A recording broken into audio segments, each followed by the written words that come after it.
வணக்கம் everyone for 80th day of 100 fitness challenge programme. So இன்றைக்கி பார்த்தீங்கன்னா lats and up down muscle target பண்ணியிருந்தேன். First லேட்ஸ்க்கு பார்த்தீங்க அப்படின்னா சிங்கிள் ஜாயின்ட் ஒர்க் அவுட்டாக ப்ரீ எக்ஸாஸ்ட் செட் பார்த்தீங்கன்னா straight arm cable pull down பண்ணியிருக்கேன். அதுக்கப்புறம் மல்டி ஜாயின்ட் ஒர்க் அவுட்டாக வந்து பார்பல் பெண்டோ ரோயிங் பண்ணியிருப்பேங்க. ஸோ 15 கவுண்ட்ஸ் முடிச்சதுக்கப்புறம் 30% வெயிட் ட்ராப் பண்ணிவிட்டு திரும்ப சேம் எக்ஸசைஸ் மசில் ஃபெயிலியர் வரைக்கும் பெர்ஃபார்ம் பண்ணியிருப்பேன். ஸோ இந்த கிளிப்பிங்கில் நான் எப்படி ட்ராப் செட் பண்ணேன் அப்படின்ற மாதிரி இருக்கும். ஸோ இது வந்து நீ எக்ஸாம்பிளுக்காக எடுத்துக்கலாம். இதை முடிச்சதுக்கப்புறம் பார்த்தீங்கன்னா காம்பவுண்ட் எக்ஸசைஸ்ன்றது ஒரே muscle but 2 variation of exercise வச்சு டார்கெட் பண்ணுறது தான் காம்பவுண்ட் எக்ஸசைஸ். ஸோ அதில் பார்த்தீங்கன்னா வைட் கிரிப் லேட் புல் டவுனும் reverse grip lat pull down பண்ணியிருப்பேன். Same 15 counts wide grip lat pull down முடிச்சதுக்கப்புறம் உடனே வந்து ரிவர்ஸ் கிரிப்பில் சேம் வந்து 15 கவுண்ட்ஸ் பண்ணுற மாதிரி வெயிட்டை சூஸ் பண்ணியிருக்கேங்க. ஸோ வைட் கிரிப் பண்ணுறப்ப ஈஸியாக இருக்குது அப்படின்னு வெயிட்டை ஹெவியாக பண்ணாமல் ஸோ மீடியமான வெயிட்டை வந்து தான் சூஸ் பண்ணியிருக்கேன்.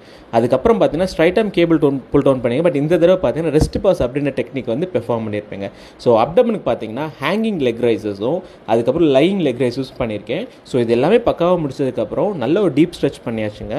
ஸோ உங்களை அடுத்த வீடியோவில் மீட் பண்ணுறேன். Until then see you.